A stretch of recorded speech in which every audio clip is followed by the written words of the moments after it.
नमस्कार दोस्तों, स्वागत है। और आज हम पढ़ेंगे स्मॉग टावर के बारे में, जो कि अभी हाल ही में काफ़ी ज़्यादा चर्चित रहा है। तो उससे पहले जान लें कि स्मॉग टावर होते क्या हैं। तो अगर हम स्मॉग की अगर बात करें तो ये ऐसे धुआं होते हैं जिसमें रासायनिक पदार्थ भी मिले हुए होते हैं। इसे स्मॉग कहा जाता है। स्मॉग टावर यानी कि वही ऊंचाई में स्थित ऐसा कोई जगह टावर हो गया। तो स्मॉग टावर ये किसी भी बड़े क्षेत्र के लिए वायु शोधक के रूप में कार्य करने के लिए इसको बनाया जाता है। यानी कि स्मॉग टावर है, इसका उपयोग किसी बड़े क्षेत्र जैसे मान लीजिए दिल्ली हो गया, मुंबई हो गया या फिर बेंगलुरु हो गया, यानी ऐसे बड़े क्षेत्रों के लिए वायु शोधक के रूप में कार्य करने के लिए इनका निर्माण किया जाता है। और अगर हम इसके कार्य विधि की बात करें, ये कैसे कार्य करता है, तो मेनली ऐसे क्षेत्र जहाँ की वायु प्रदूषित होती है वहाँ स्मॉग टावर लगाए जाते हैं। तो इसके कार्य विधि की अगर हम बात करें तो स्मॉग टावर में जो है ये फिल्टर की बहुत सारे परतें लगी होती हैं। साथ ही साथ इनके आसपास के प्रदूषित हवा और हवा में लटके हुए धूल कण को ये जो परत होती हैं वो अवशोषित कर लेती हैं। इसके बाद क्या होता है कि टावर जो होता है, टावर्स के शीर्ष पर पंखे लगे होते हैं जो कि वातावरण की हवा को खींचते हैं और फिल्टर के माध्यम से उसको शोधित करते हैं। इसके बाद शुद्ध हवा को ज़मीन के पास छोड़ दिया जाता है। तो जो ये स्मॉग टावर हैं कुछ ऐसे काम करते हैं। तो ये देख सकते हैं स्मॉग टावर का ये ऐसा पिक है, ऐसा होता है स्मॉग टावर। और ये दिल्ली में लगाया गया है फिलहाल, इसलिए भी ज़्यादा चर्चा में है। लगाया नहीं गया है बल्कि लगाया जाना था पर लगा नहीं है। तो अभी चर्चा में बहुत बना हुआ है। इसका वजह ये है कि सर्वोच्च न्यायालय के द्वारा पिछले वर्ष यानी कि वर्ष 2019 में दिल्ली सरकार और केंद्रीय प्रदूषण नियंत्रण बोर्ड यानी कि CPCB central pollution control board को इनके अधिकारियों को राजधानी में स्मॉग टावर लगाने के लिए एक विस्तृत योजना प्रस्तुत करने का निर्देश दिया गया था। लेकिन इसके बाद जनवरी 2020 में अदालत ने प्रायोगिक परियोजना के रूप में अप्रैल माह तक राजधानी में 2 स्मॉग टावर लगाए जाने का निर्देश दिया, है ना। फिर हुआ क्या कि लेकिन अभी तक किसी भी निर्देश को समय पर पूरा नहीं किया गया, क्योंकि मार्च के आधे मार्च के बाद कोरोना का समस्या आ गया और उसके बाद बहुत सारी दिक्कतें हुई। तो इसीलिए ये चर्चा में बना हुआ है स्मॉग टावर। तो अब ऐसे में सवाल ये उठता है कि क्या स्मॉग टावर कारगर है, स्मॉग टावर जो बनाए जाएंगे क्या वो काम करते हैं। तो जवाब है बिल्कुल हाँ, क्योंकि ये कारगर हैं।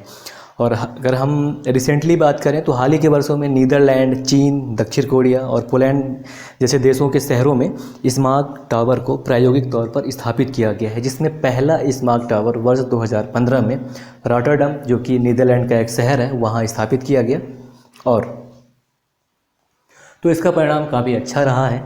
बहरहाल जो एक्सपर्ट हैं या विशेषज्ञ हैं उनके अनुसार स्मॉग टावर पूरे शहर में स्वच्छ वायु क्षेत्र बनाने का कार्य करते हैं। और अगर हम इस स्मॉग टावर की बात करें तो जो एक टावर होता है ये हवा की दिशा में 1 किलोमीटर तक और अपने चारों ओर हवा के विपरीत दिशा में 200 मीटर तक जो पार्टिकुलेट मैटर यानी कि PM होते हैं उनको, और जो हवा में लटकते हुए धूल के जितने भी कण होते हैं उनकी मात्रा को 50% तक कम कर देता है, जो कि बहुत ही कारगर एक तरह का चीज़ है।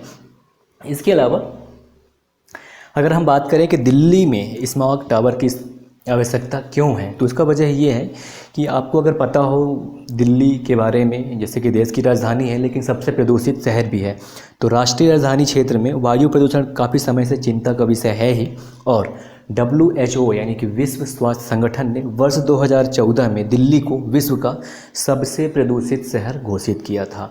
और इसके बाद जो दिल्ली और उसके जितने भी उपनगर हैं उनको विश्व के सबसे प्रदूषित शहरों में शामिल किया जाता है।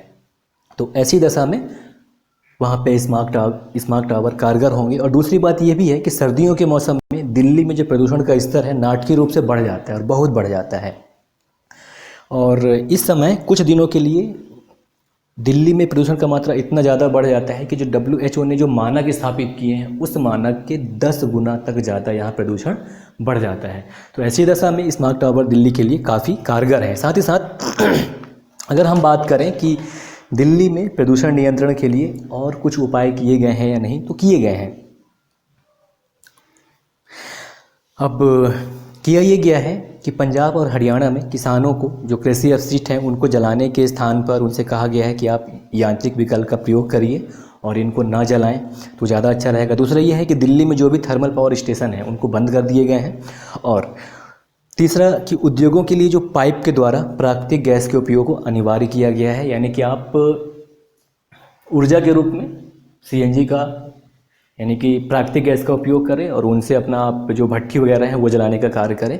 तो इस तरह दिल्ली में प्रदूषण को कम करने का प्रयास किया गया है। तो ये था स्मार्ट टावर के बारे में थोड़ी सी जानकारी।